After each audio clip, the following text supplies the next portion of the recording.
அப்ப பிஜேபி வரக்கூடாது, காங்கிரஸ் வரலாமா? ஒரு தேசிய இனத்தின் விடுதலை கனவை அழிச்சு நாசமாக்கின கட்சி காங்கிரஸ். கண்ணு முன்னாடி என் இனத்தை கொன்று வச்ச கட்சி அதிகாரம் காங்கிரஸ்.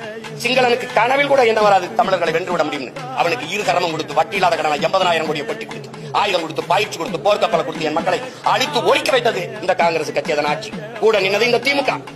நீங்க பேசிக்கிறீங்க இந்த காங்கிரஸ் இனத்தை கொண்டு வச்ச காங்கிரஸ் வரலாம், அதை எப்படி அனுமதிக்கிறார்? 2 பேருமே வரக்கூடாது. அப்பதான் ஆன்மகன் இந்திய கட்சி எதுக்குன்னு கேட்டு யாரை குட்டி வர என் இனத்தை கண்ணு முன்னாடி கொண்டு குதிச்சுட்டு அதே இனத்துல வாக்கு பெற்று வலிமையான அதிகாரத்துக்கு ஆட்சிக்கு வந்துட முடியும்னா நாங்க மானங்கட்ட கூட்டம் ஆயிட்டோம்னா நீ மஞ்சள் பிடிக்கிற. நீ வேற எப்படி வேற இல்ல கன்னடனை கொண்டு அல்லது ஆந்திர தெலுங்கரை கொண்டு மலையாளியை கொண்டு அந்த மாநிலத்தில் ஒரு ஓட்டு வாங்கிட முடியுமா?